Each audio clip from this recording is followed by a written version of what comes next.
What's up? What's up? What's up, everybody? What's up? I don't know if you guys can hear me. Put a number one in the chat if you guys can hear me. I'm a little, we're already struggle streaming. I'm a little rusty in this streaming stuff. I haven't been in the streaming streets for a very long time. You guys know how it is. Now, I see a couple of number ones. I want to shout out Jose, MK, Irby, Morena. Thank you guys for getting the chat started. Today is gonna be. I already see that there's like a few, shadows, satellites watching the stream. A few things I want to say. First, Happy New Year to all the Latin explainers that are very loyal. Thank you, MK. My audio sucks according to MK. I don't know why. Just put a little description to what it is. Do I sound choppy? Because I'm gonna put a few disclaimers right now, guys. I'm sick, okay? So I'm gonna sound sick, of course. Maybe I'm distorting a little bit. Maybe.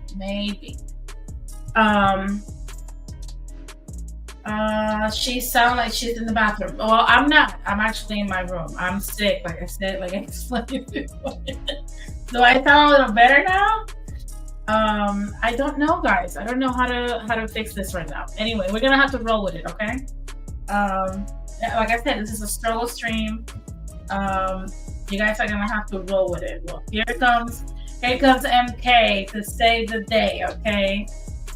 Now, like I said, guys, I'm sick, so of course, I'm going to. My voice is like all messed up. I've been doing like a lot of stuff lately. Do you guys hear me now? MK is doing the technical. Okay, let's do something. Let's take a 2-minute intermission, okay? And then I'll come back to start the stream. Hold on, guys. 2 minutes. 2 minutes, I'll be back.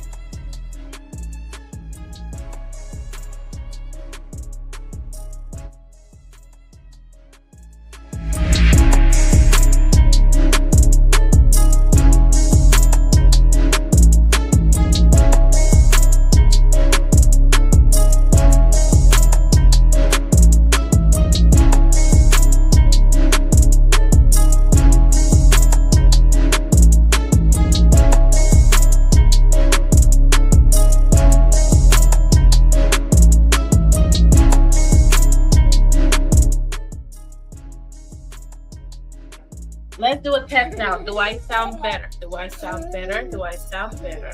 Hey, Grayson. I have my baby here with me. Do I sound better? Okay, we're gonna have to roll with it, guys. The sound is what it is, right?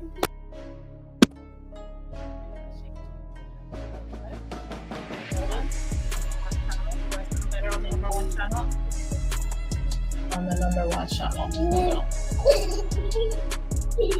Testing. Do I sound better? Do I sound better? Do I sound better now? Do I sound better now? Does it sound better? Okay. Oh, Lord. I'm telling you, I'm sick. I'm struggle streaming. It is what it is, guys. We're going to have to make do, okay? I've been dealing with a toddler while sick. So, it's been a lot. But anyway, guys, now that we're back into stream mode, I want to thank everybody that showed up. Thank you so much for tuning in. Today is going to be a very, I don't know how people are going to take this stream. There's going to be a stream. Me and Morena have been in the talks to, cook up a good stream on her platform. I don't have details yet. I don't think we both have the details yet, but I'm gonna be on her platform at some point. So watch out for that. I'm gonna post whenever she lets me know. I'm gonna post it here so you guys can obviously go over there because the discussion is gonna be really good. Whoever is not subscribed to her channel, please do. She does like very good streams and the discussion gets really good. I want to say that Today's oh, another disclaimer. You're gonna hear me sneeze from time to time. I'm gonna try to mute, but sometimes I might sneeze. Okay, I'm sorry. Anyway, going back to what I was saying, uh before I even express my opinion, I want to say that my heart does go out to the people that are being deported, right? Like uh I'm not like excited to see people suffer. Now, you guys know, I am pro mass deportations, and I will explain this later down the road. But before I talk about these things, at some point, there's people that are going to agree or disagree. It doesn't matter. Um, what I will always suggest for people is to just please be curious enough to research the topics before you make an argument, because sometimes what tends to happen, at least with me, right? Because it doesn't happen with anybody else. Any other streamer can say the same things I'm saying and it's never a problem, but when I open my mouth, it's usually a problem. So it usually goes to, oh, like, you're just a xenophobe, or you're just condescending, or I don't like your tone, or you're talking down to me, or like you think you're better than anybody. Those are the arguments eventually that will come out in the absence of rebuttal. I don't want to hear that. Like, if you're going to come up, it's because you have an argument that you want to share and you've studied and read about it. If not, like, please don't even try to like put up a comment just for insults, right? But anyway, as you guys know, Donald Trump is president. It's been a whole week of his presidency already. And we've seen a lot of images circulating here in the United States of all these illegal immigrants being collected and deported. Now, a lot of people, unfortunately, are going to be sent back because they were here in this country and we don't have the infrastructure or the financial capacity to keep them around. Uh, at some point in Puerto Rico, as many of you guys know, Puerto Rico is a U.S. colony, also called a U.S. territory. And whatever federal laws are imposed in the United States automatically are implemented on the island of Puerto Rico. So there was a lot of disruption when the Dominican sector, the Dominican community in Puerto Rico, that gave their vote to our governor, Jennifer Gonzalez, and all the PNP, the New Progressive Party, which is the party against Puerto Ricans, by the way. They gave their vote to these people thinking, that they were going to get close to statehood. They were going to get a lot of benefits. They were going to be okay. And they were flicking off Puerto Ricans like, fuck it. And I was there. So nobody can tell me, oh, no, they weren't doing this. I was there for the elections. I saw the Alianza rallies, and I saw my people rallying to vote in favor of our interests. And I saw the Dominican communities flicking us off and telling us insults because they were excited to vote against what we wanted to vote for. Now, I'm not saying that all Dominicans did this, but for the most part, the Dominican community in Puerto Rico tends to lean towards the New Progressive Party because it's the party that notoriously has benefited them, giving them more funds, more money, more stuff. So they assume if we get more funds or federal funds to help them out and extend their visas, then of course they're going to vote for them. And Jennifer Gonzalez has been notorious for defending cheap labor at the hands or at the behest of the Dominican community, the Haitian community, replacing the Puerto Rican worker because we're quote unquote too expensive. Well, unfortunately, we woke up to a new reality today in which the most of the area of San Juan, which is our capital, which is riddled majority of the neighborhoods are Dominican neighborhoods today. If you go to San Juan, to Rio Piedras, Santurce, Barrio Obrero, Villa Palmeras, even the areas, the Isla Verde areas that are close to our airport, and even the projects are mostly Dominican residents. So San Juan stopped being something we control, and it's now something that Dominicans control. And I'm not saying it as in hate. I'm just saying that is the degree of how Puerto Rico has displaced its own citizens, to the point that there are American strongholds like Rincon, where like all the Americans live. Now, Vieques is also known to host this billionaire vultures from the United States that are buying that little island. We know that the rainforest in El Yunque is also being gentrified by Americans. And now San Juan, Santurce, all the north coast of Puerto Rico is being gentrified by, well, I don't want to say gentrified, but it's being, Puerto Ricans are being displaced from there because, and replaced with Dominicans. So we woke up to the reality that the governor lied to the Dominican community to get their vote, and that they are in fact being deported. ICE is on the streets of Puerto Rico, uh, going going door to door, busting down doors and doing all this kind of stuff to take them out. I see that Mulato says, I am pro mass immigration, though I encourage all US citizens to call ICE daily. All illegal immigrants must go. He says, I own real estate in San Juan and Carolina. It isn't mostly Dominican, but there are a lot of Dominicans, definitely. Well, you're talking about, I don't know what part of San Juan you're talking about, but I literally left the island towards December, so I saw the Dominican stronghold, and I live in the island up until 2013, and I visited routinely. Those areas are notoriously overpowered, overriddled by the Dominican population.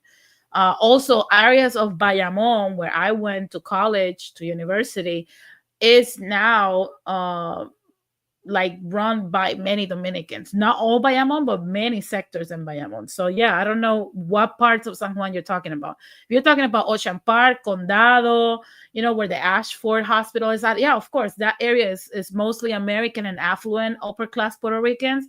But if you're talking about like all the areas of San Juan, like the urban areas of San Juan, that is Dominican today. That is not Puerto Rican, unfortunately. We said, I'm mass deportation is what I meant to say. Please post this correction on the screen. Okay, yeah, of course. But I wanted to clarify, like, which areas of San Juan are you talking about? Because last time I checked, like I said, I was right there less than 2 months ago. It was mostly Dominican. Herbie says Denise, so ICE running around Puerto Rico yeah, they're deporting Dominicans. And I'm gonna say a lot of people are coming for Puerto Ricans are divided right now on this matter. We've always been. When I grew up, right, I grew up in a Puerto Rico that was extremely xenophobic to Dominicans.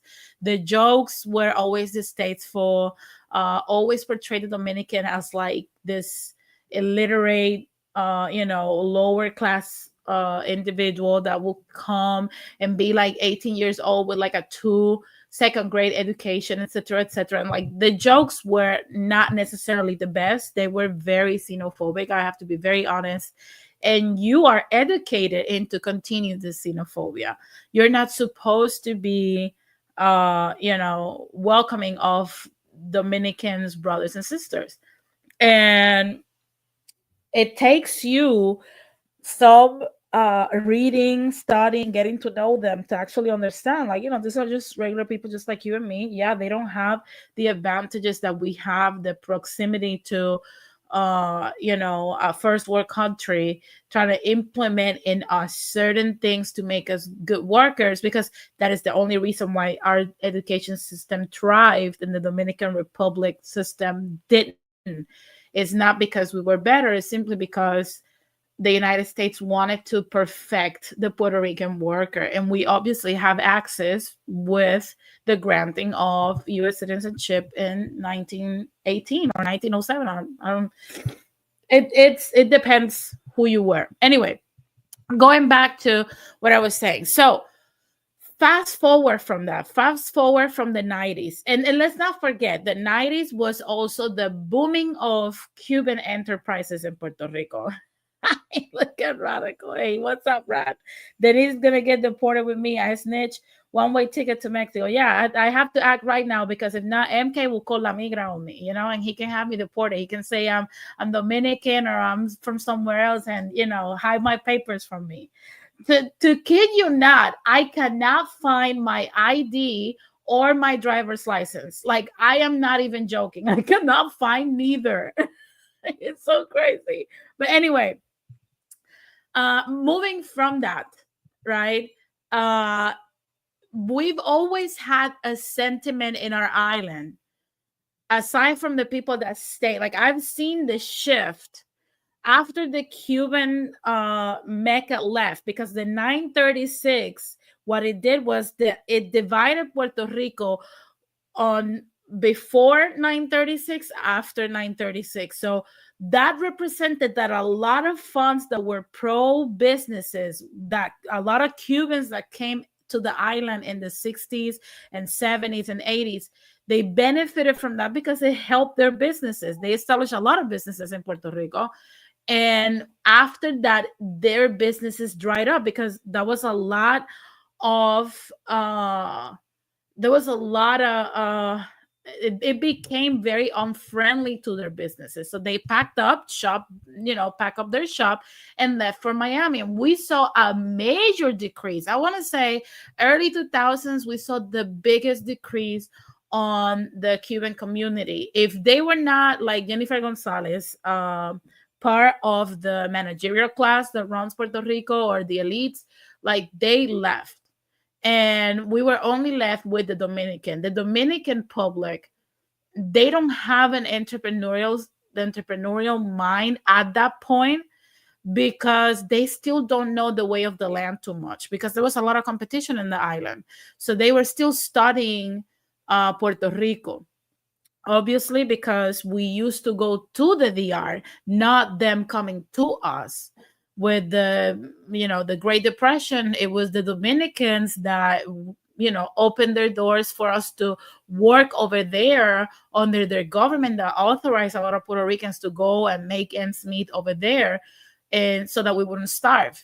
So the sentiment of friendship, developed in those times. There was a sector that was a little bit more ignorant to that, because they were more in the interior, which is where I'm from. That's why, the interior and the west side of Puerto Rico, we were not that friendly to the Dominican. There's still a lot of areas that are not.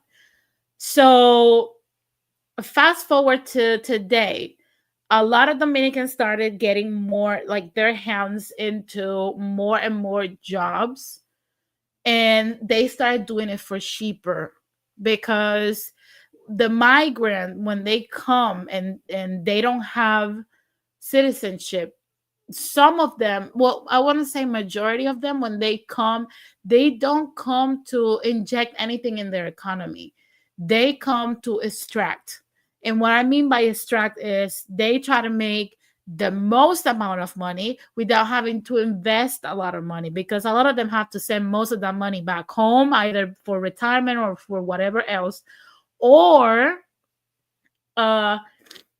they either have other expenses. And on top of that, they don't spend a lot of money also on living expenses, because a lot of, at least from what I've seen, the Dominican community in Puerto Rico, they live like we don't. They live like a lot of people in one house. Same thing happens here with Mexicans, Central Americans, South Americans. I think me and Ramon made a joke, like, I think like a year or two ago, why Puerto Ricans cannot take advantage of, like, us, like, having like a cheap housing situation, because we can't stand each other in a house too much. Like we need, there is a certain limit for square footage that two Puerto Ricans can share. And I'm being very honest. So, so coming back to what I was saying, yeah, you don't spend a lot of money as an immigrant because your purpose is to help your family. So a lot of Dominicans are making this cheap labor, cheap labor, cheap labor. Our government decided to, uh, you know, I'm sorry, our government started to shift because they realized the Puerto Ricans are getting too expensive. So, and they're demanding now, unions, they're getting smarter now and demanding 401ks and retirement and all this stuff that we have to cover out of pocket. Whereas the Dominican worker doesn't have American rights.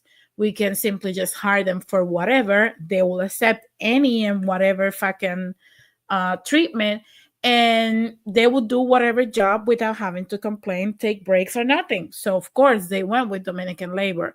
What happened was that Puerto Ricans refused to work at that price, and more companies started replacing us. So we started starving more, and that's why the diaspora here started growing. So you have more Puerto Ricans here than you do in the island, like way more. The last great migration happened from 2011 all the way to 2019, and I'm part of that last large migration. And obviously, it was because we couldn't take anymore the effects of the Law 7. The Law 7 was on the Luis Fortuño. They sent over $1 billion and a lot of stuff to aid H-1B visa holders. They minimize and compress the public worker, fire a lot of people from government, not the top tier people, but like the government workers on like regular offices, and started just incentivizing more H-1B labor. So that's what pushed us, the millennial worker, out of our island. And now we have the situation that we have. So taking that into perspective, that will give, I think, if you don't get emotional, right, and you just take the facts as they are, uh, that will give you an impression as to why Puerto Ricans are divided and Americans too, because the same thing happened here in the United States. It's just in Puerto Rico, it happened on a larger scale because it's a smaller piece of land. But that should give you an impression as to why people support mass deportations. We cannot take this anymore. Like it's not that we hate Dominicans. It's not that we don't like them. It's not that we don't want to help them. It's that there's only certain things you can afford. We are right now recolonized after and I think I was explaining that to the guys on our private chat today. A lot of people don't realize that Puerto Rico is not the Puerto Rico that used to be before 2017, before Obama. Obama recolonized Puerto Rico. And after we got recolonized with an insular, basically, oversight board that is what rules in Puerto Rico, is not our governor, is the oversight board. That oversight board that's appointed by a president we cannot vote for, because Puerto Ricans cannot vote for the president.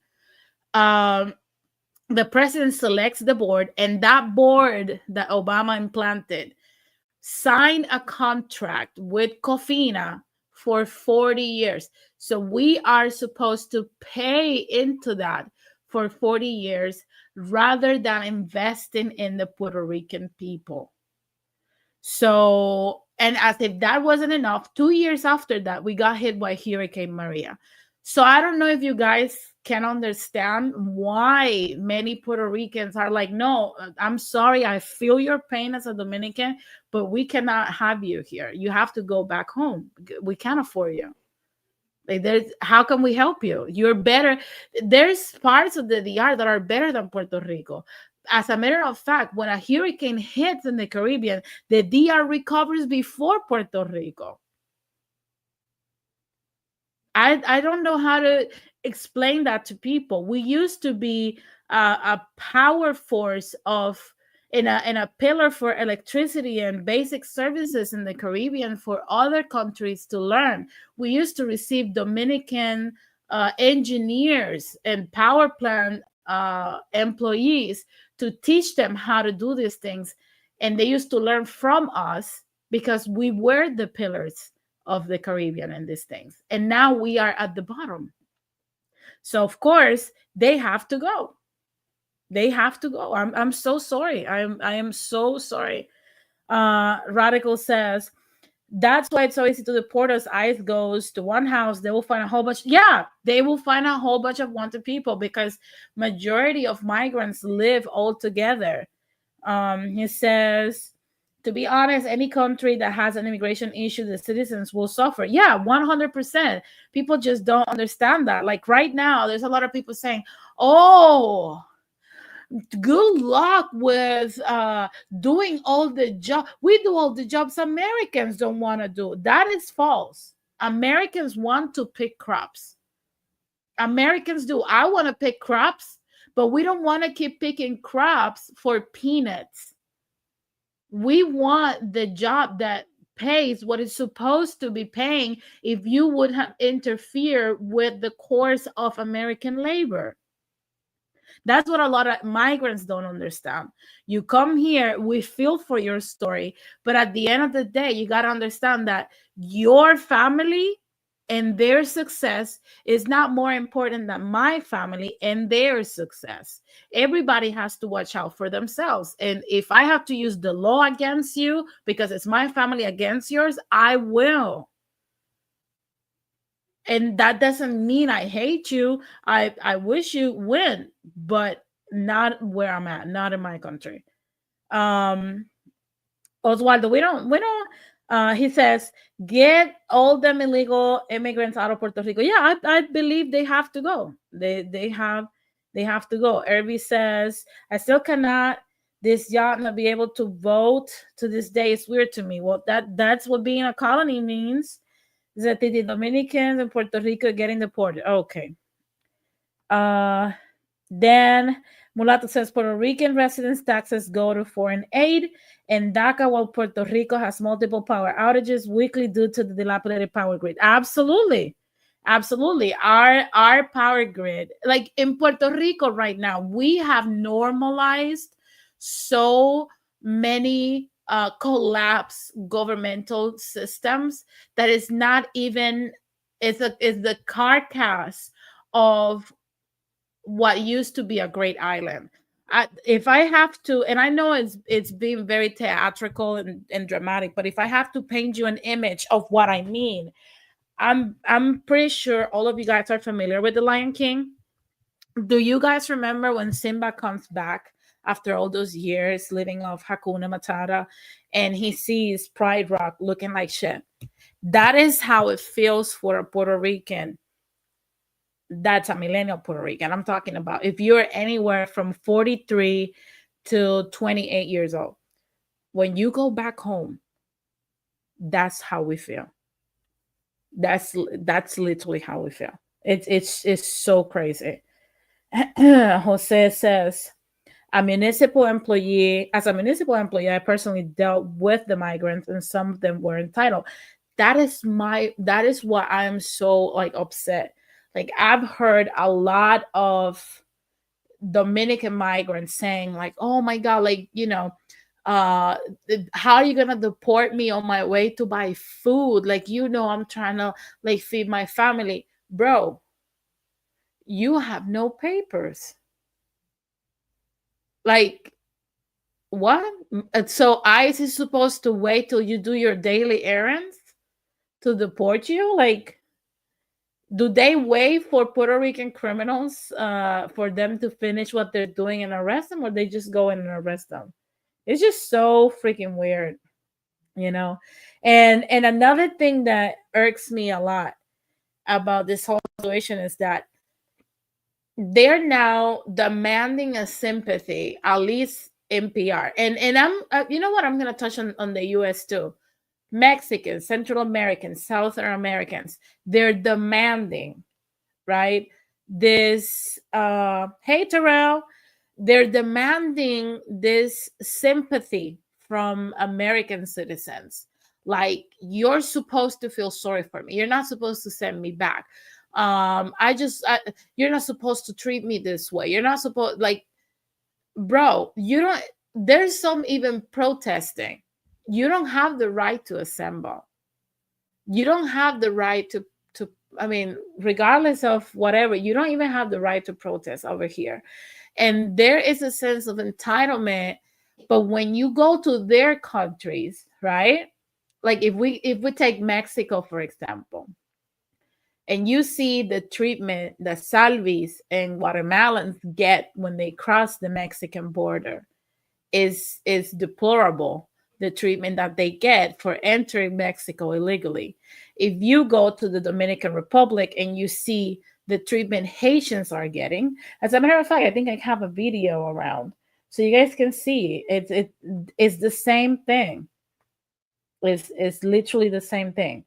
The treatment that they will get, right, is deplorable.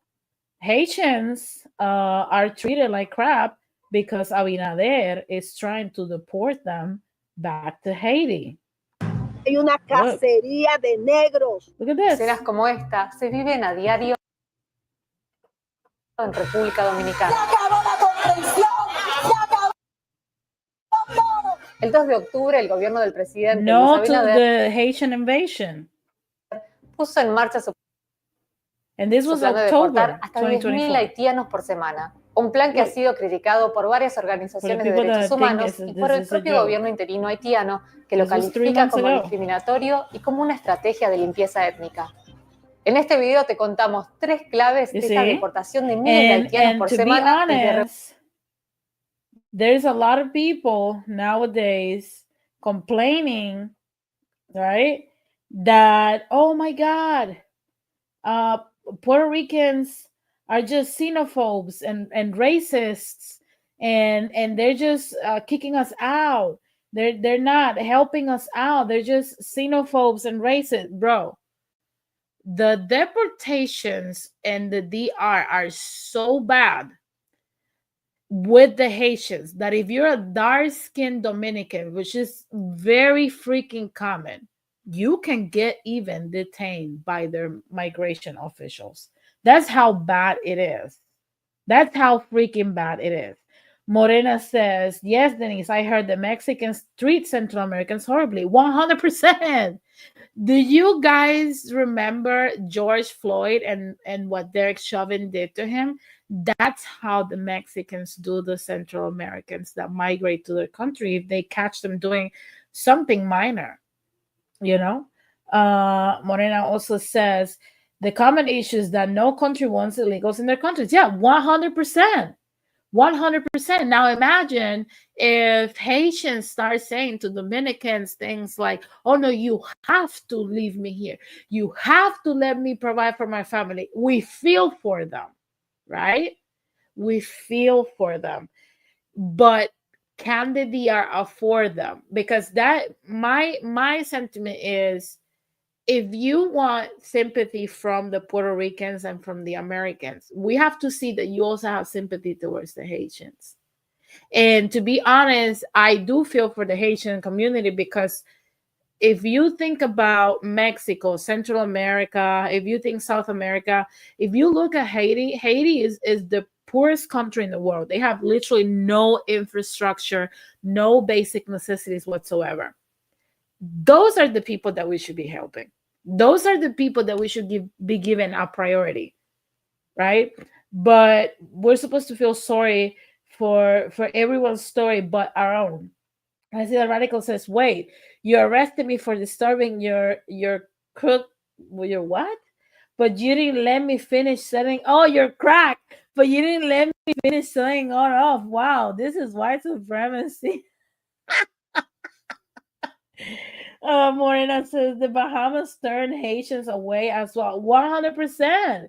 Everybody's kicking everyone out of their country. I don't know if you guys remember, just 3 years ago, Chile was deporting Venezuelans. Colombia, that's now acting all prude and shit, was deporting Venezuelans because they didn't want Venezuelans up in their country. They didn't want them there. So now they're acting like Donald Trump is such a bad person and Americans are xenophobes and racist and whatever they want to call us. But at the end of the day, when the shoe is on the other foot, you don't want nobody in your country. And Americans, and I'm gonna have to give it to the Americans, right? Because as Puerto Ricans, we go through the same thing. So I understand them. Everybody in the world is entitled to be their own and put their countries first. But when Americans do it and when Puerto Ricans do it, it's a problem. Right? So like it can be like that. The same defense that you would do in your country, we're gonna do here. Americans have put migrants ahead of themselves for too freaking long. Now Radical says, no, fuck Haiti. They try to invade us 3 million times. Sorry, that was Chivo Yak, my account. Terrell says, I cannot tell the difference between Mexicans and Central Americans. Me neither. And I've lived among them for 12 years. I cannot. I definitely cannot. But yeah, that's something that, and I know, like I said, every Latino has a different perspective on this. But I think, based on what I've seen, that a lot of Latinos have different perspectives because they're factoring in their emotions, because everybody that's not Puerto Rican, of course, has a family member that's undocumented, or a primo or a tia or an abuela that's undocumented. So of course they're going to be like, oh my God, but what about this? What about that? My tia, my abuela, no, Trump is bad. Trump is bad. Look, Donald Trump got the popular vote. He swings all the states to his favor because people really want you gone. People don't want you here. Okay? They just don't want you here. They just don't want you here. You're going to have to find a way to make it work in your country.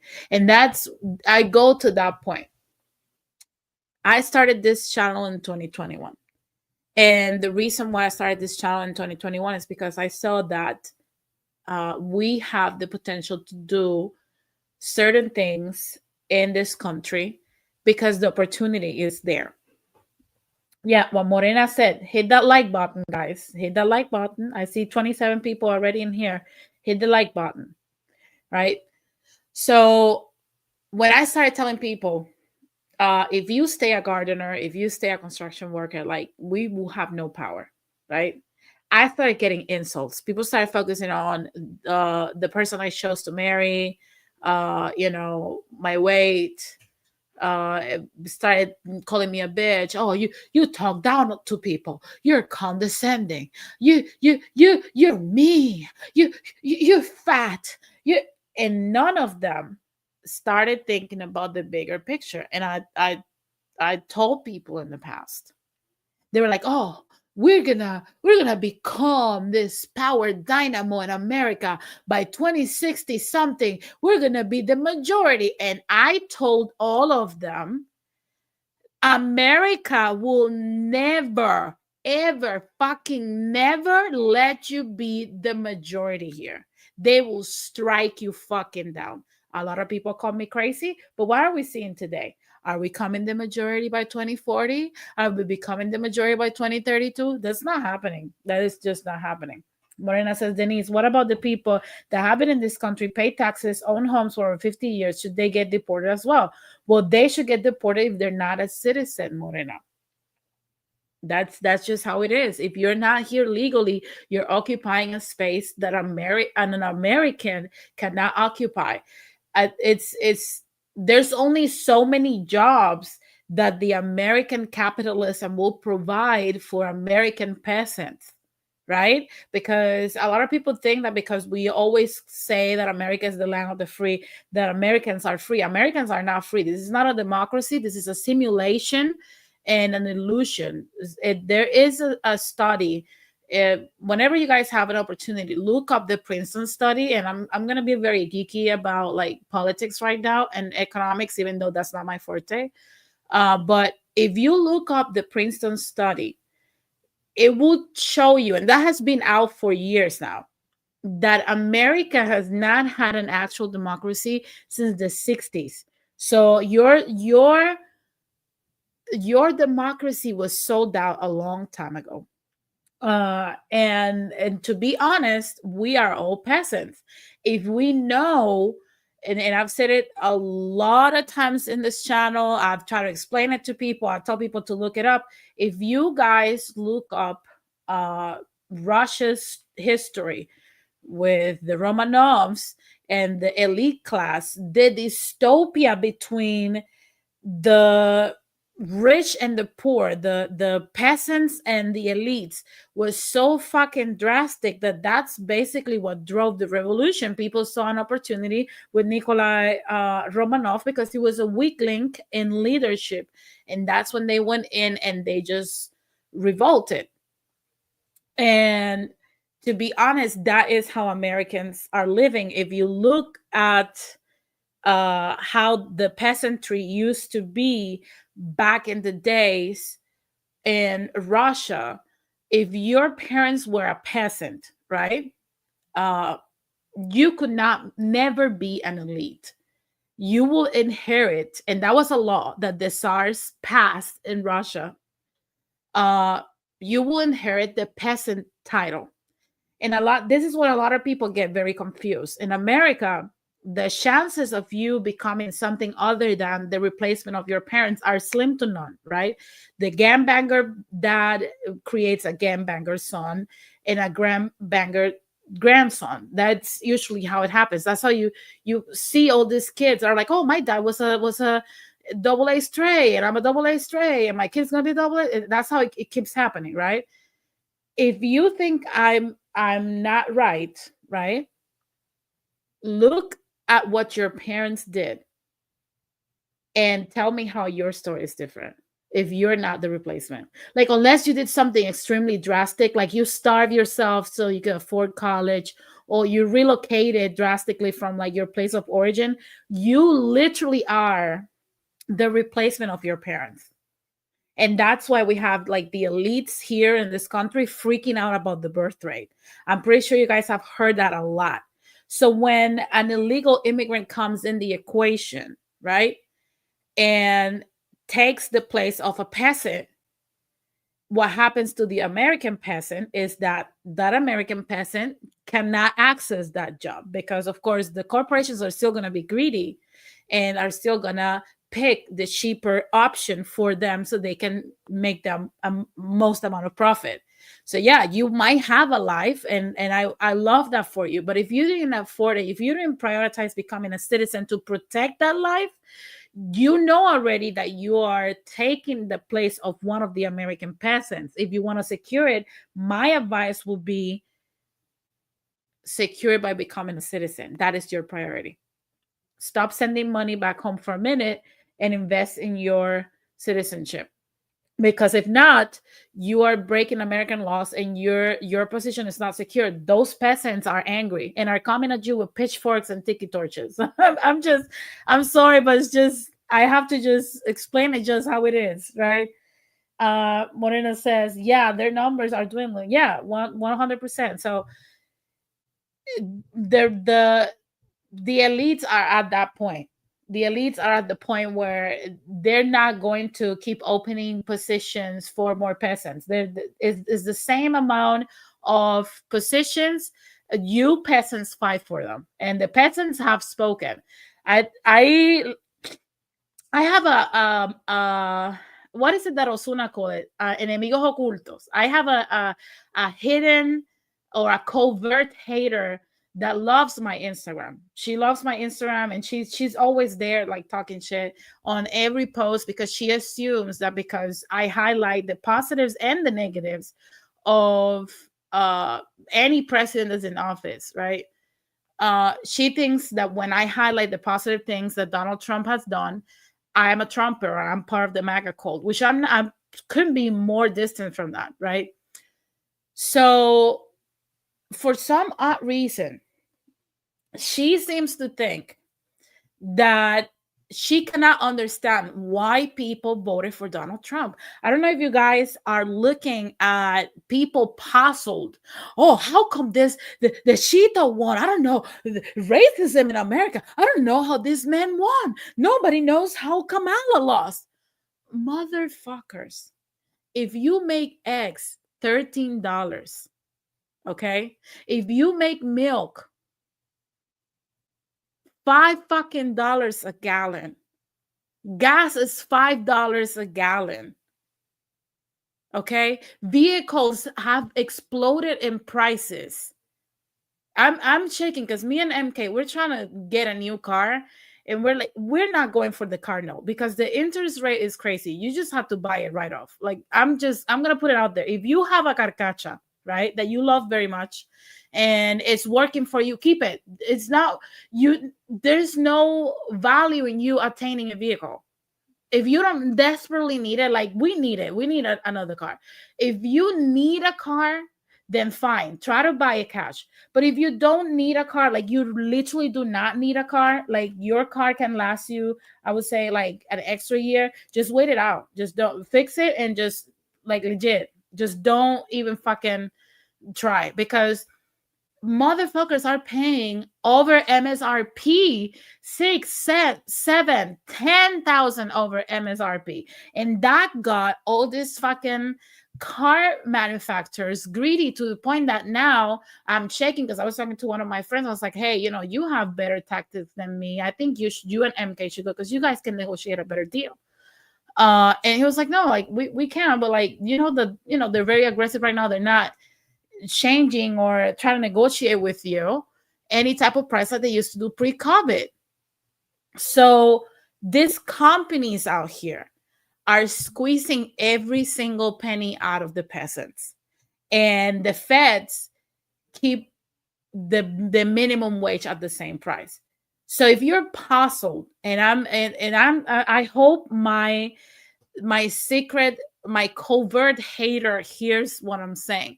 If you are puzzled as to why the American peasant voted for Donald Trump, I can guarantee you 1,000% that the majority voted because they cannot take the price of America anymore. Nobody, I've talked to several people that supported this man. Nobody is thinking about race here, at least here where I'm at. Obviously, you have those extremes. The MAGA cult, that's a different story. I cannot talk for them. But the average American peasant, I cannot guilt them for voting towards their interests. You cannot afford shit. You cannot buy a house. You cannot buy food. You cannot buy your kids something nice. You cannot go on a fucking vacation. We saw in 2016, there was an article. I'm going to post it tomorrow on my Instagram. There was an article in 2016 that said the American average worker works more than the medieval peasants. Let that sink in. That came out in 2016. If you don't believe me, look it up right now. I'm still going to post it on my Instagram, but that came out in 2016.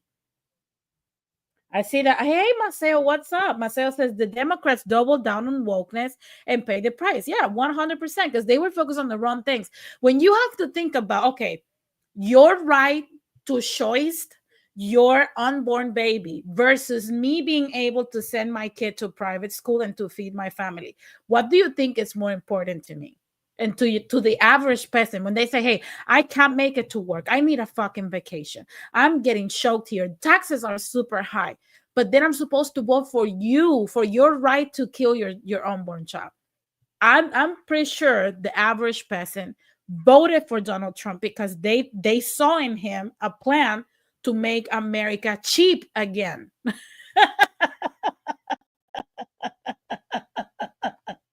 I'm sorry, but now Morena says, unless you're good at fixing cars yourself, you're effed. The cars nowadays are not built to last more than 3-4 years, in my opinion. 100%. 100%. These cars are like trash. Okay. Like they are literally trash. I just saw like a few months ago, I think not even a few months ago, like a month and a half ago, I saw a picture. I was with MK. We saw a picture of this German engine, and there was a joke that these mechanics were doing when they're like, oh, if you want to like replace, like drain and replace the coolant on a BMW, step number 1, remove the engine. They are so messed up nowadays. Now I see Logic's Finest. Hey, welcome to the show. He says, putting the emotions aside, Harris is a disaster waiting to happen. The economy and the open border and the woke nonsense make the choice easy to vote for Trump. 100%. 100 freaking percent. Marcel says, I sat this one out and didn't vote for anybody, but Trump was the only one addressing the economy and the immigration crisis, while the Democrats wanted everyone to worship the transgenders. Yeah, 100%. That was another option that a lot of people did not contemplate. You could vote either for my option, who I wanted to vote for was Bobby Kennedy, right? But we know what happened. You could have voted for Bobby. You could have voted for Jill Stein, which is who I ended up voting for. You could have voted for Trump, or you could have voted the couch. It would have had the same effect. I swear to God.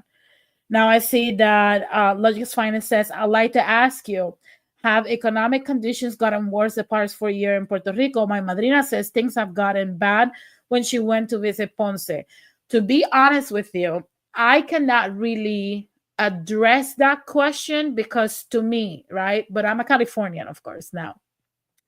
When I was there, everything was so cheap to me, in my opinion. What has gotten worse for Puerto Ricans, instead of like the economics, what has gotten worse for Puerto Ricans is their quality of life. I'm going to explain. Every day you have to worry about the source of electricity, unless you have solar panels that you have to pay for in perpetuity. Okay, so if you don't want to do that, your quality of life will be affected because every day you can have 2-3 outages every fucking day. Aside from that, you're gonna work till you die, because what used to be a nice retirement fund that Puerto Ricans used to have, thanks to the contract with Cofina that I'm talking about, that's for 40 years.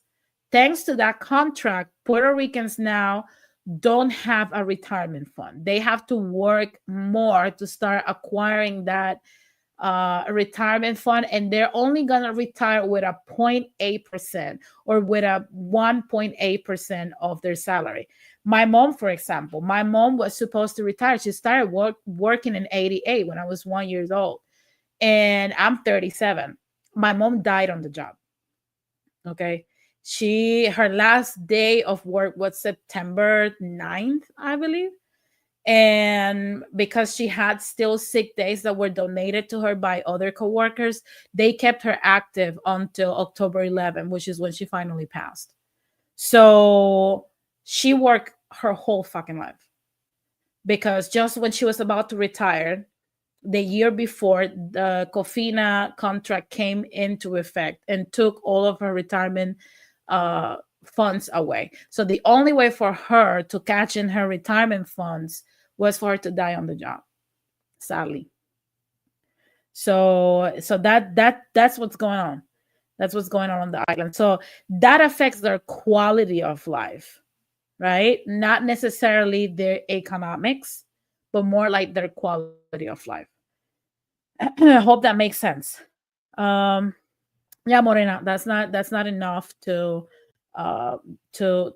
pay for nothing. But to me, the price of stuff like food and things like that, it was relatively cheap. But again, don't take my word for it, because if you're from Alabama, if you are from Texas or Florida, Puerto Rico is going to look very expensive to you. But if you're from New York or California or Oregon or Arizona, or you're from Connecticut or I don't know, DC, then yes, Puerto Rico is cheap to you.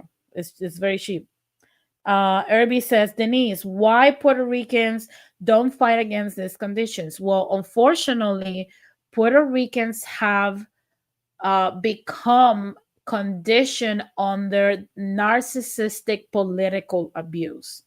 And they have a Stockholm syndrome where they have fell in love with their oppressors, and whatever the oppressor says, we follow. And a lot of people think that even though the conditions that we live in are literally the same conditions Cubans live under, we still have the rhetoric in our island that Cubans live worse than us, even though we live in a dictatorship. Um, we don't have infrastructure powers. We still are under that mental conditioning that we have been told in order to let America abuse us even further, and even our internal government, because they get to skim from the top of the federal funds, like at least 10 to 25% of the funds. So yeah, for sure.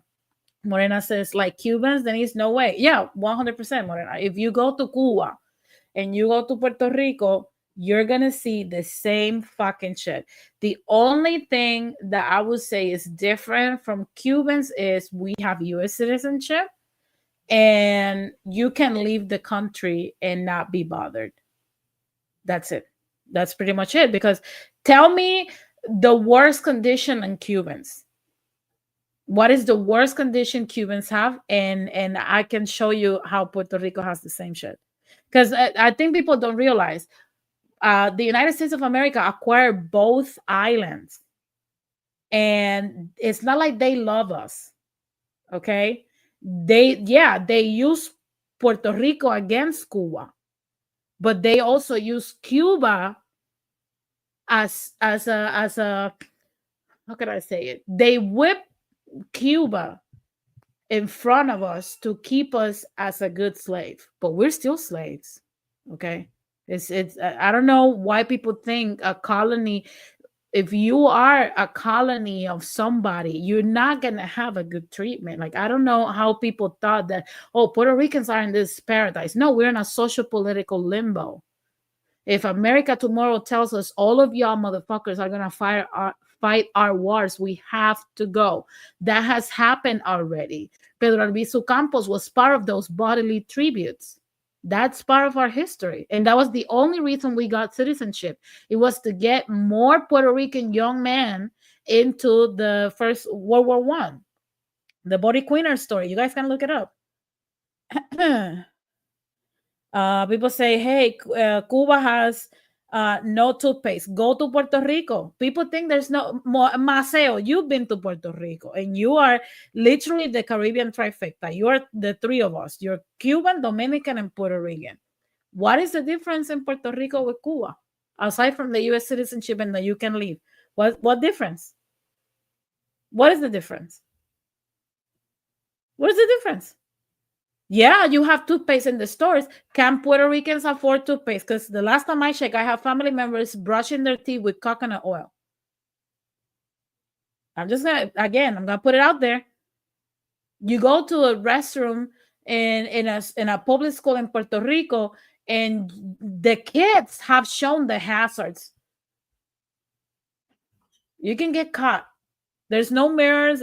Puerto Rico's condition is not. You guys do realize that if you are on life support in Puerto Rico today, and the hospital that you are doesn't have a generator, because if it's a private hospital, like a rich people hospital, you're set. You can go into a coma and need life support, and you'll be okay. But if you're in a county hospital or a hospital that is not as affluent, and you go on life support, and Luma does what Luma does, you guys do realize people have died in Puerto Rico because life support goes off, right?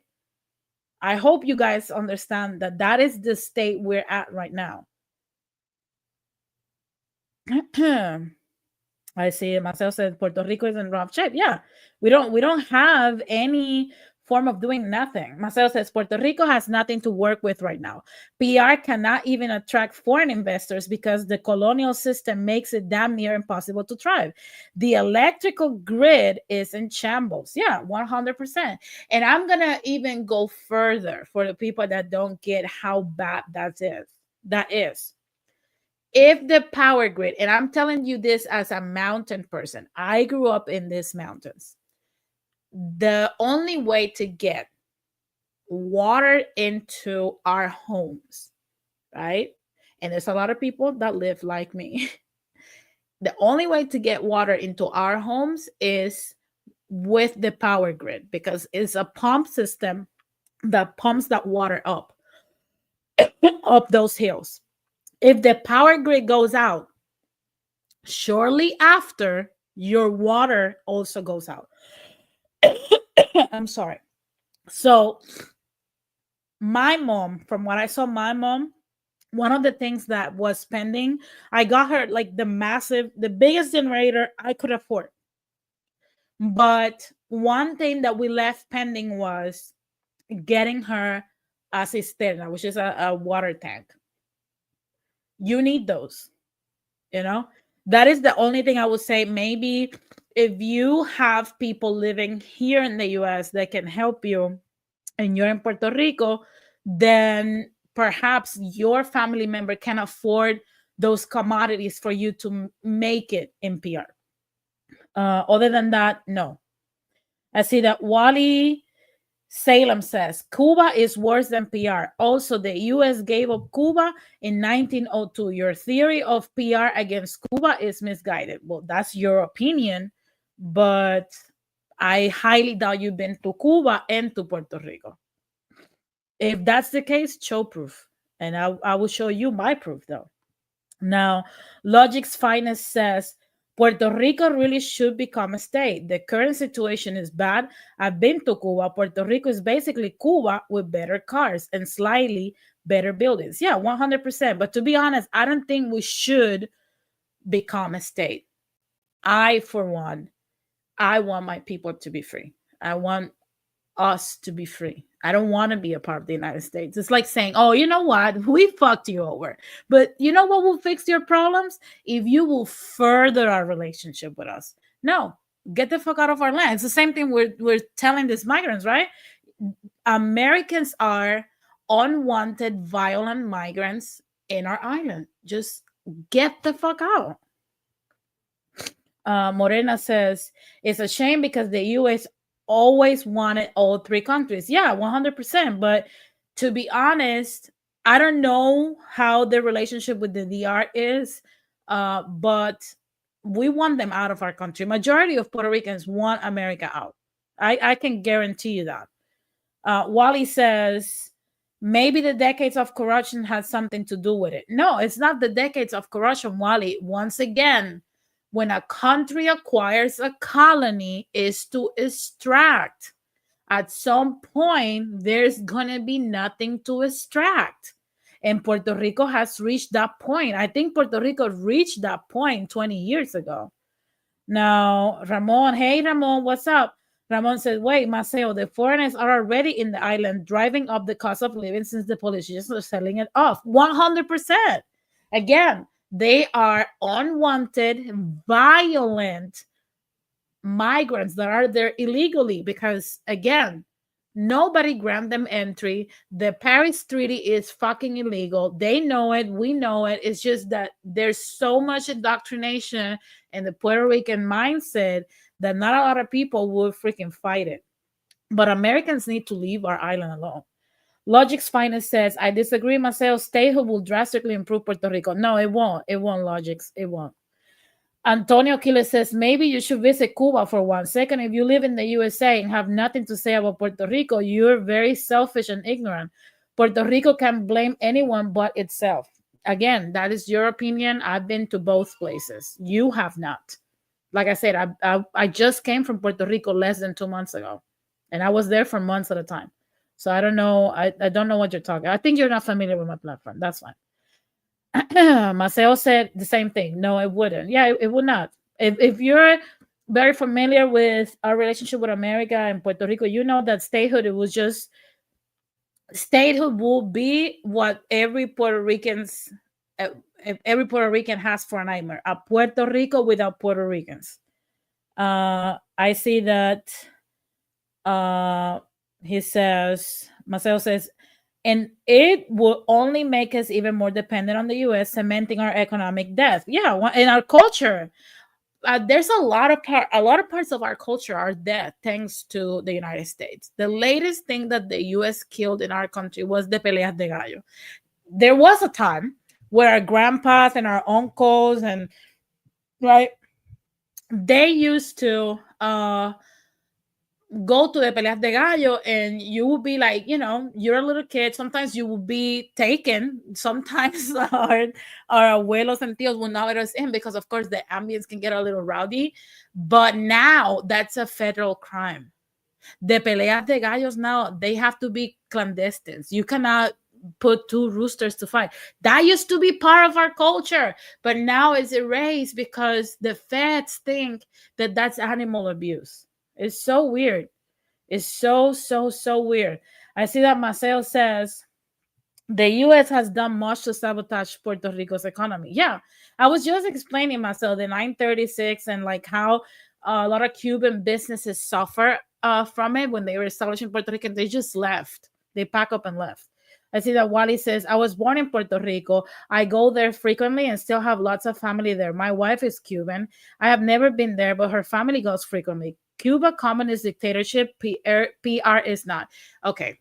Again, we are, I don't know how familiar you are with my platform, but can you find the definition of a dictatorship? Because I'm going to look it up, right? Let's just go to basics, because that, and I feel that there's a lot of people that have no empathy with Puerto Ricans because they think we're having this peachy coastal American life. Let's just define that, right? Let's look. Dictatorship definition. Okay. We have to go to basics because some people, it says absolute rule, undemocratic rule, despotism, autocracy, tyranny, authoritarianism, totalitarianism, absolutism, fascism, oppression, suppression, repression, subjugation, domination. Now, the simple definition is a form of government characterized by the rule of one person or a small group of people who have no checks and balances on their power.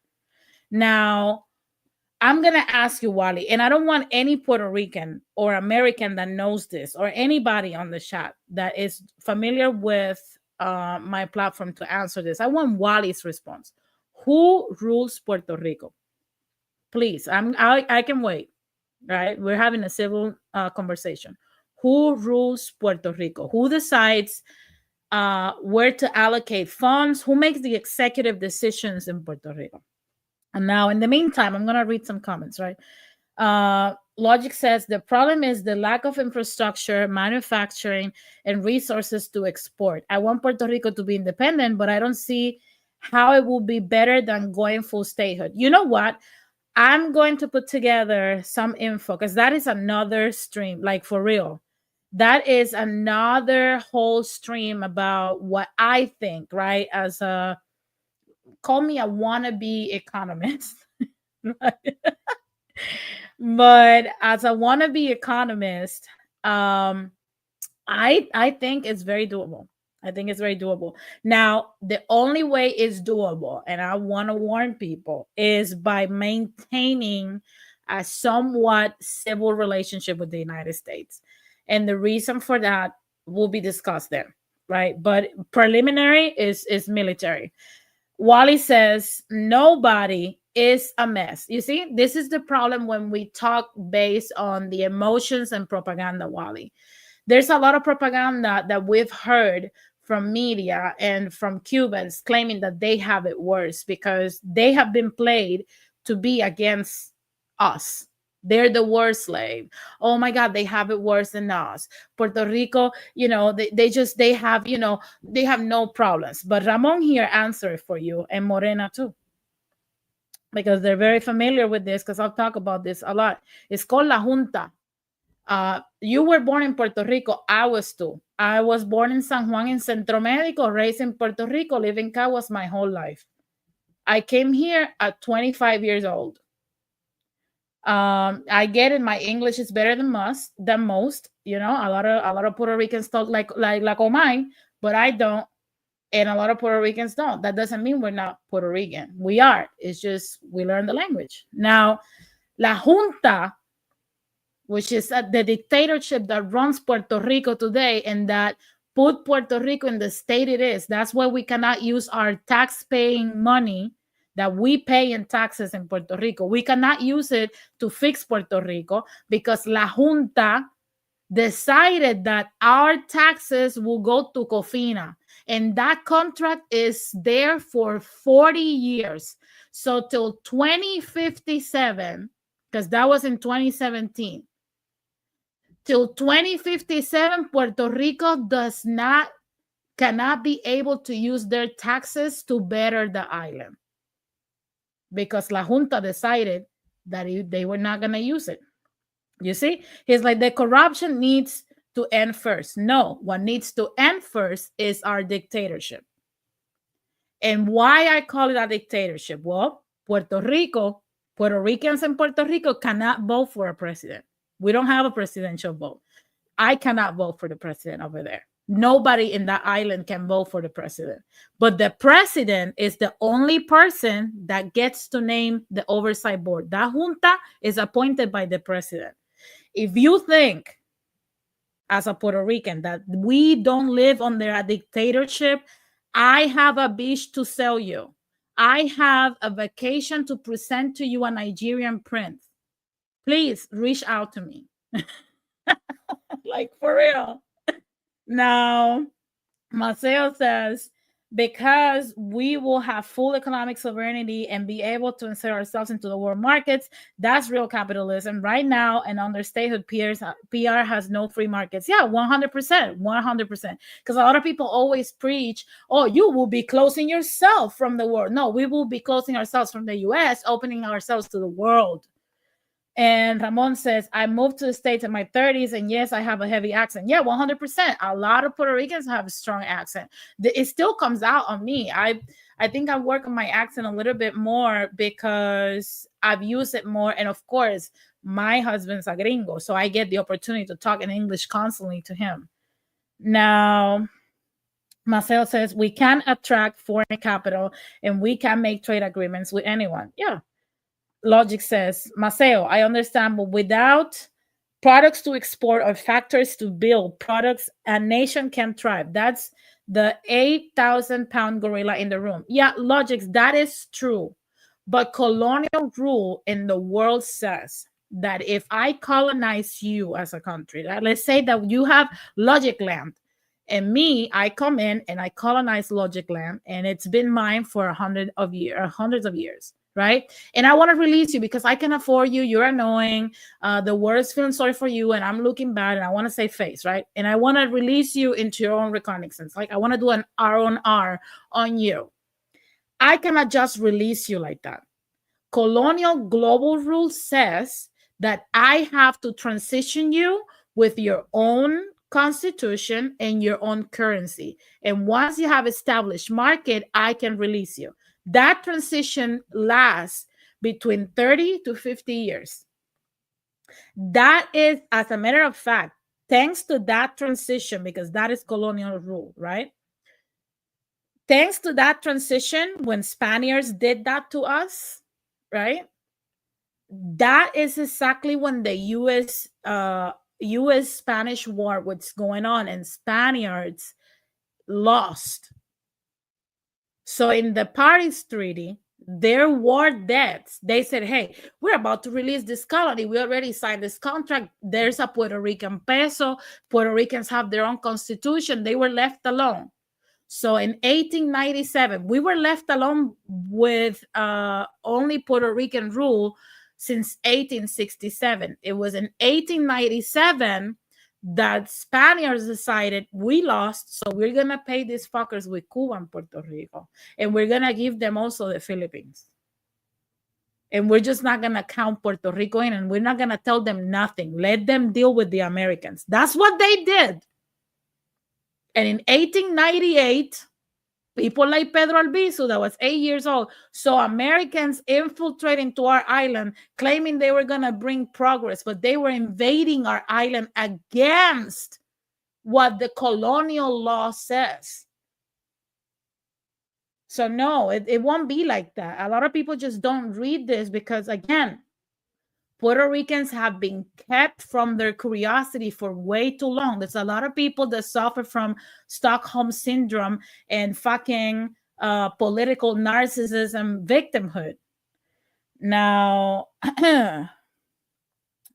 I see that Ramon says it's a colony. I believe the UN acknowledges that. Yeah, 100%. Elis Diaz says, first, you should have this conversation in Spanish. You're lying about living in Puerto Rico all your life. Okay. He says, but the gringos took away our manufacturing with NAFTA and getting rid of Section 936.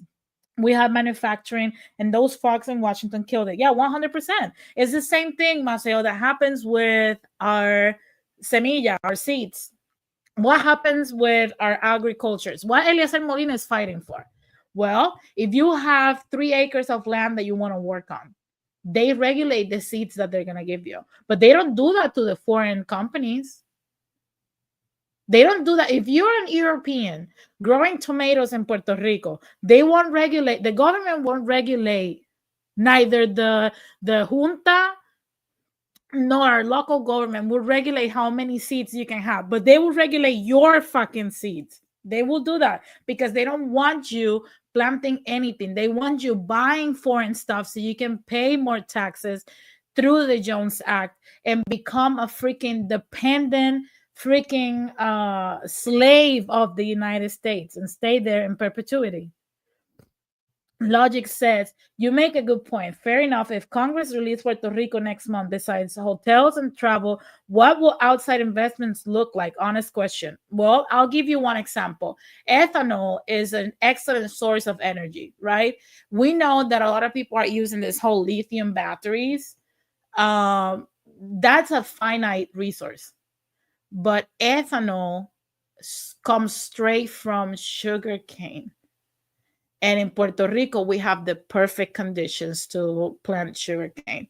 That is something that was stripped from us, and I think we can benefit from that. Right now, I think the lead on exporting sugarcane to produce ethanol, I believe, is Brazil. Correct me. If somebody looks it up and it's not Brazil, correct me on it. But Brazil sells it to the world and to the U.S.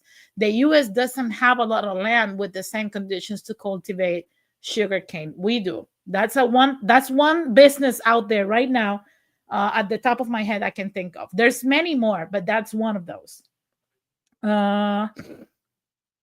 Morena says, okay, to be dependent on the U.S. Yeah. Mateo says, fíjate que en Puerto Rico siempre desprecian a aquellos que trabajan en la siembra. Yeah, 100%. Agriculture, all of the sudden, right, is something that you should look down to. You should not go. Don't go pick up coffee. Don't pick up that was something that was done under la libreta, under colonialism. That's not good. He said, para ellos la siembra equals esclavitud y comunismo. Yeah, comunismo. Yeah, 100%. It's like I was telling, there was a person telling me like, oh, what if the illegal immigrants leave? Who's going to pick up crops? And I was like, if they pay me American wages, right? American-based wages, livable wages with my medical benefits, I'll be there at 4 a.m. Hat, sunscreen, gloves, and long sleeves, picking those crops. Best believe that. I will be the first one there. 100%. Why not? At 12, you're already off. You work your 8 hours. The sun wasn't as high only the last few hours. You're good. You are good. You're breathing clean air. Why not? The only reason we don't do these jobs is because these people want to pay us peanuts like they do the illegal migrants. Hell no. Hell to the freaking no. That's what's up. That's what's up. So, guys, that's basically my take on the situation.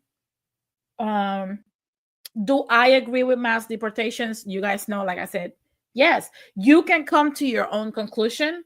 But like I said, I think in Puerto Rico, as much as I am saddened, we have to start thinking about the Puerto Rican people. We have not thought about us for so fucking long. Look at the state we're at. Look at the state we're at. Okay. I met so many Puerto Ricans that told me also, oh my God, I'm doing this so I don't have to pay my house. I don't have the money to pay my house. You know how crazy it is that you don't have the money to pay your house. And it's been 12, 15, 17 years since you painted your house. That's crazy to me. This is crazy to me. I'm the first supporter for Puerto Rican independence. I just need to see a viable economic self-sustainability. It exists, logics. It's just, unfortunately, that transition is going to take 30 to 50 years because you have to de-indoctrinate the people you had under bondage. And that, unfortunately, I would say if that happens when I'm in my 40s, you cannot count with the millennials because we will be too old and too set in our ways. You will have to count Gen Z, Alpha, and so on. It takes 3 generations to break out of that. So Ramon says there's a bit of change when it comes to agriculture on the island. More local people are being more open and minded. Yeah, 100%, Ramon. I don't know if you guys saw that Vice video. Was it a Vice video or was it Bianca Grarlao? I think it was Bianca that did it. There is people that that are doing local agriculture. As a matter of fact, we never closed down La Plaza del Mercado en Rio Piedra. And La Plaza del Mercado, you can go and buy from local farmers, and it's really good. You can even eat there. They cook beautiful and nice things. Jose says, can mass deportations be done as humanely as possible? When you say humanely, because I've heard that a lot from people, what does that mean? Because I just don't understand how they're inhumane. You're on a plane, you're in handcuffs, of course, you broke the law. We don't know who you are. So like I don't understand what you mean. Morena says where there's a will, there's a way. 100%. 100%.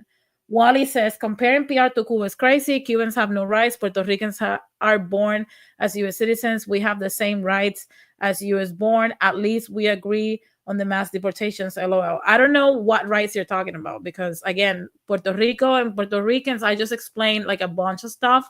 We don't have 401ks. We don't get Americans don't pay the Jones Act. I don't know where in the U.S. you're at, but you don't pay Jones Act, and you're not forced to only receive stuff from American vessels. Puerto Ricans do, and it's forced. It's not by choice.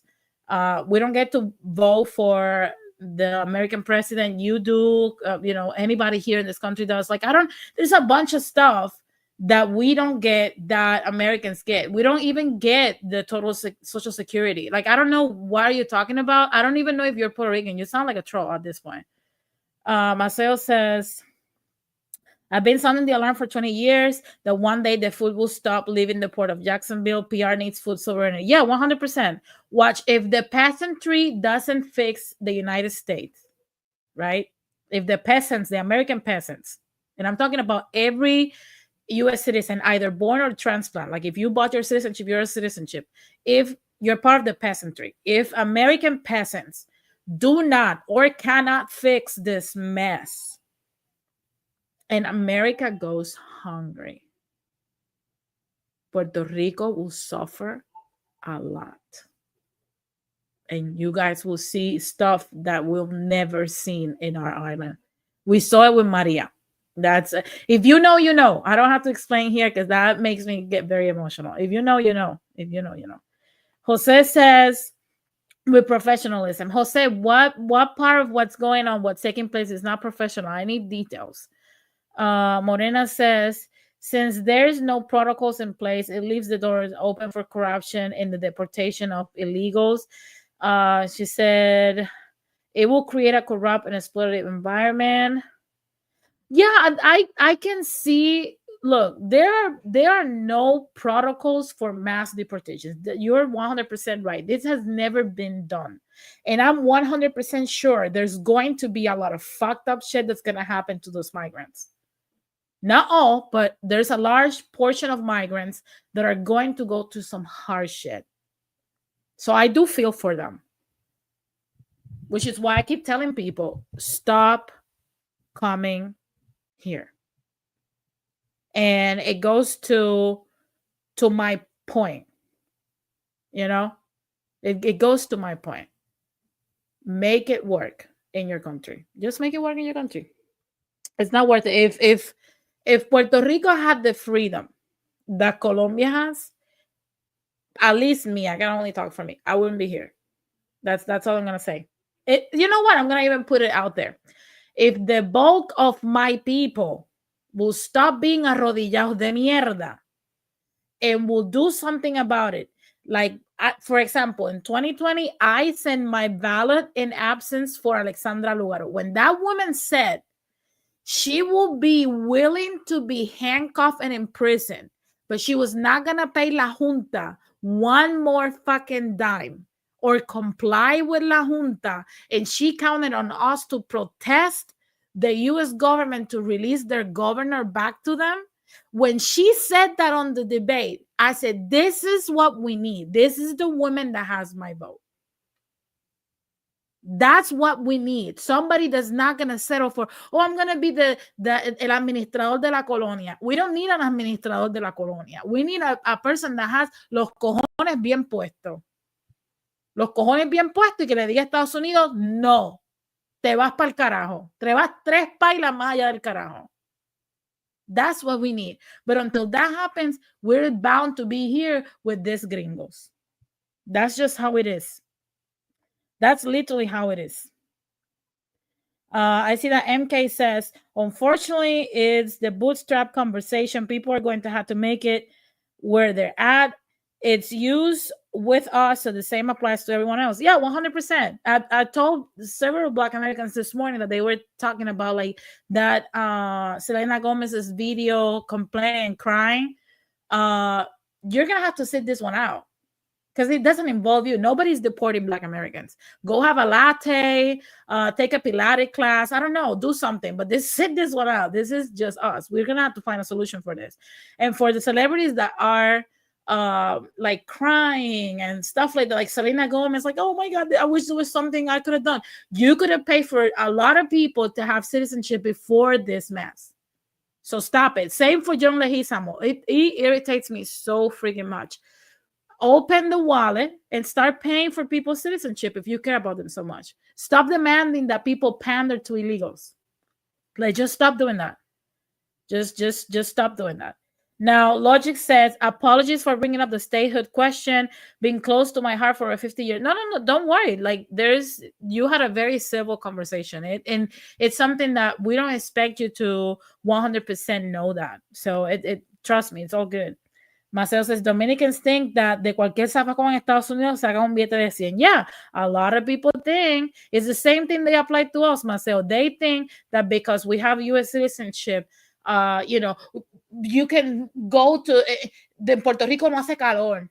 En Puerto Rico tú no te derritas como una vela, ¿verdad? De los años 30. En Puerto Rico, como somos parte de Estados Unidos, they think that, oh, you walk through the streets and it feels like air conditioning. No, motherfucker, it's hot as fuck. Puerto Rico is in shambles. Everything has been extracted. We were doubly colonized, and we've been under U.S. colony for 124 years. And before that, we were colonized for almost 600 years. It's been a long freaking time. We've given enough. We cannot keep giving you anything. We cannot keep, we barely have for us. What are we going to give you? We're naked on the street. We cannot do anything. So at the end of the day, people are gonna have to start making it on their countries. And I don't want to hear arguments like, oh my God, we do the jobs. We will do whatever job. Yeah. This illegal migrants, I'm not talking about everybody. I'm talking about this illegal migrants that are coming. You will do any job, but the jobs that you have to do in your country. You will do any job, but fix your country. You will do any job, but to call out the narco states, the corruption in your government. You will do any job, but that job. The most important one, you won't do that. You want to come here and be America's bitch. Well, America don't want you now. America don't want you now. Even your own people voted to kick you out because there's a lot of Latinos that voted for Trump. Irby says, "Damn, you're harsh, Denise." No, I'm being realistic because a lot of people. I'm gonna try to close with this because again, there's a lot of emotions that I carry. Like I know even a lot of dreamers that it breaks my heart because I see how much they have to pay for them to be here, and they have to pay every fucking year, and it's a slap in the face because it feels like they were in line. Like I'm pretty sure everybody has been to Disneyland, right? Like imagine you're in line, right? And you don't have a lightning pass. You cannot cut the line. You have to do that long ass fucking line to just write something for 3 minutes. And it's a 2 hour line. And you're in your feet and your feet hurt and your kid is hot. You're hot. You haven't snacked in a while. You cannot leave the line. Your kid's getting rowdy. And just when you're about to be boarded into the Animal Kingdom safari, 3,000 people come in and now you have to be sent back. That's exactly how Latinos and migrants that have done the right thing feel. That's how US citizens feel. Like we've done the fucking line. When people say, "Oh, who used to pick the crops before these migrants?" Us, Puerto Ricans, under Operation Bootstrap. We used to do this. This used to give us a middle class lifestyle here in the United States. That's what we were brought here. That's how the New Yorkers came to happen. It was under Operation Bootstrap. That was our job. That was our fucking job. We used to do this. We're not foreign to agriculture. Stop fucking with us. Find a way to make it in your own land. Find a way to make it on your own land, or demand at least your country to take care of you, and find a way for them to do something with their money and stop being fucking greedy and take care of you. That's something we can unite on. Marcel says, even the Cubans in Miami are starting to freak out with the deportations because Trump don't give a fuck. He's going after everybody. Yeah, 100%. 100%. MK says, I know it costs money for the citizenship, but to be here for 20, 30 years and not even apply, it's lazy and unserious. They disrupted their families' lives because of their failure to plan. Yeah, 100%. 100%. 100%. Logic says, last thing, my madrina came to America at 9 but visits yearly. She said if conditions were better, she would live in Puerto Rico. So for her, she's torn. Yeah, 100%. I came here when I was 25. And I could literally get my family on a plane, and we have 2 places that we can pick to stay. Both are really nice. One of them even has a pool. But how are we going to make a living there? That is the big question. That is the big question. Marcel says, already quite a few who thought they were in the clear but have received deportation letters in the last few days. That is crazy. That is crazy. People thinking we were playing. Moreno says, it's a catch-22, play ball, get fucked. And Logic says, you're making a very good argument. America has screwed Puerto Rico. Yeah, 100%. But like I said, the whole, my opinion on how Puerto Rico can become independent, I should make another stream about that. I'm not going to give a date because you guys know that my life is very hectic lately. But I'm going to put it together.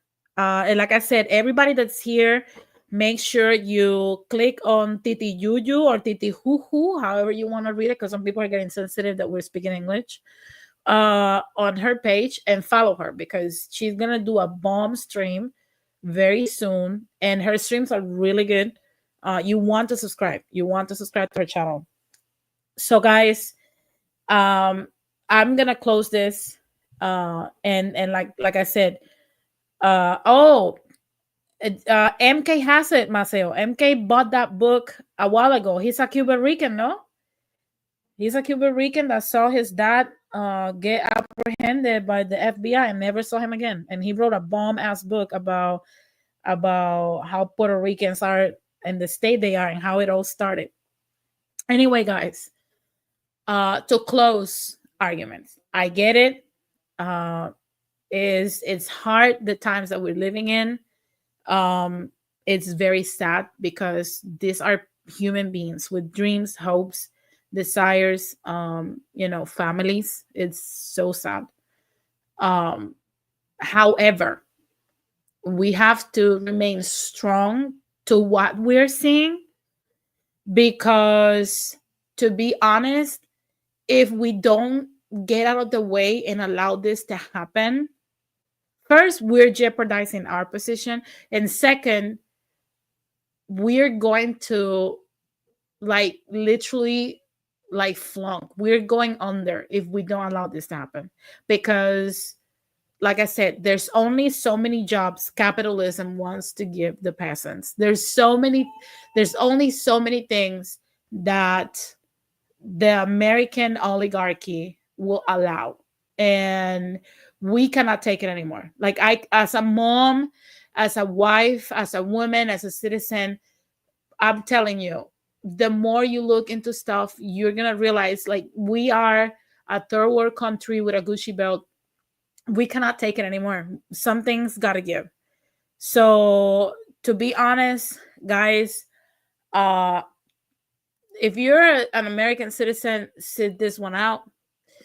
Help any way you can. I think we should focus on what Jose and Morena said. We should focus on the fair treatment during the deportations of our people. Okay, that's one thing we can do and we should do, is to guarantee that, okay, you're going to deport our people that are here illegally, right? They're breaking the law, whatever you say. However, treat them like human beings. Don't, because I'm telling you, a lot of stuff is going to go down. A lot of stuff is going to go down. Hey, Rakim, what's up? He says, the Anglos want to build up their population. Someone has to take the blame. I don't think it's the Anglos. Like I said, Rakim, I said earlier, I don't know if you want to rewind the stream because I'm about to close it. I think the American peasants are angry, like I said, with pitchforks and tiki torches. We cannot take this any longer. Like, if look, I'm married. I don't want to be a fearmonger, but I'm gonna be now. Right? We are at a bidding war with the people. The American people has said, take your slave labor out, send the slaves back, right? Because that's what illegal immigrants are. A lot of people don't talk about that. The conditions of illegal migrants working here, even if you have an H-1B visa, is of servitude and slavery, right? Send the slaves back. You're going to give us the jobs. If American corporations, right, refuse and they start a war with the people, right? Which a lot of people are saying, oh, no, they're not going to do that. They're not going to hire us. If they don't give us what we're asking for, Americans are so angry at their government that it's going to get really dark up in here. I'm not going to describe what I'm thinking, but if I'm pretty sure you get the picture. If the peasants in America don't get their shit, I'm telling you, get the strap. That's all I'm going to say, guys. That's all I'm going to say. If you have an opinion that you feel like very strong about and you want me, you know, you want to make it known, make sure you comment under this video. If I get enough comments, enough likes, I might make another part in which I'll describe other things. But guys, what's coming after this election, because Donald Trump can only run for this term. So after he goes, if we go back to this fuckery, I'm telling you, get the strap. Use this time to get strapped. That's all I'm going to say. Now, guys, thank you so much for tuning in. Once again, subscribe to the Yuyu, subscribe to Uncommon Sense with Jose Negron. I'm going to exit out. It was a pleasure. Stay tuned to my Instagram. I'm more there nowadays. Eventually, I'll come back to YouTube. I'm not ready yet. I have a lot of things to take care of. But I'll pop up here and there. If I see enough engagement, if I see more comments, more people really want the videos, I'll make the videos. I'll make the time. If not, then I'll take more time. But guys, it was a pleasure to be with you guys. Let me know what you think about this whole immigration mess. Do you think there's other solutions instead of sending these people back? What are those solutions? How they will work? How do you think American peasants should be acting instead of this? Let me know all those things under the comment section. And if you're not subscribed to my channel, we have problems, okay? We have an issue. So, guys, thank you very much. Have a nice night. Take care. Bye.